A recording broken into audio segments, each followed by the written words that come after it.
It was deep midwinter, and the whole island glowed crystalline white under its eternal shroud of winter darkness.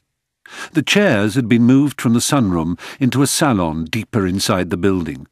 In one of the arches, Babe and Ned sat playing backgammon over a formica table.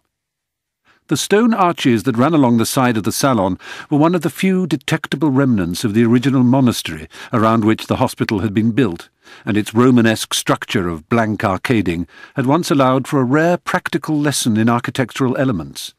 Only the sun and clouds by day, the stars at night, and the rounded hills visible through the windows in summer had offered like chances for Ned to use more than his mind's eye when taking instruction.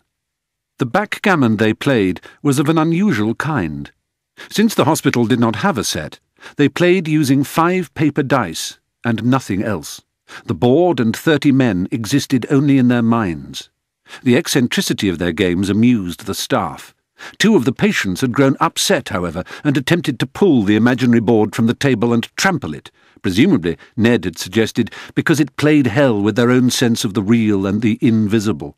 Their pride as lunatics in being able to see what others could not was inflamed when they could not see what others apparently could.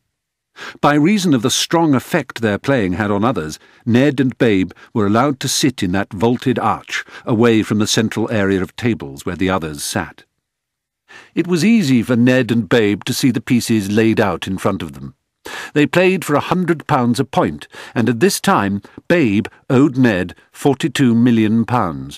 They had no need for concentration to remember their positions, and were able to carry on conversations of some complexity in languages of their choosing, without ever challenging the other's sense of where the pieces were, or quibbling over how many men were left to be borne off in the ending. Sometimes, as on this evening, Ned flicked a flat stone around the fingers of one hand.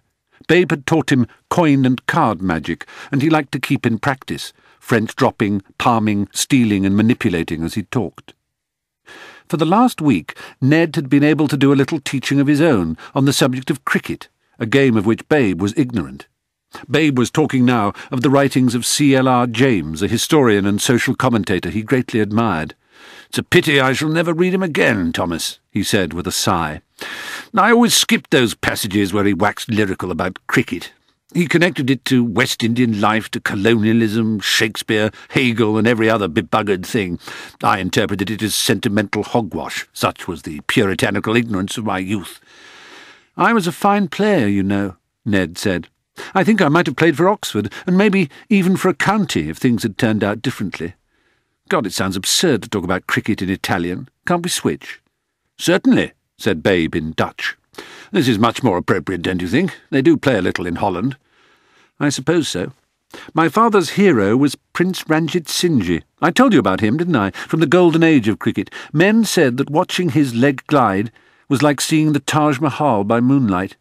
"I did see the Taj Mahal by moonlight once," said Babe. "Very disappointing it was, too. "I know," said Ned with a hint of impatience. "You told me. I couldn't sleep last night. My father visited me in my dreams again." "Your mind always harks on the past in the middle of these long winters," said Babe, accepting a double from Ned and placing the cube close by him. "The bones in your shoulders ache and you fret. The spring is not so far away. You'll be more cheerful then." Babe softly whistled a tune under his breath.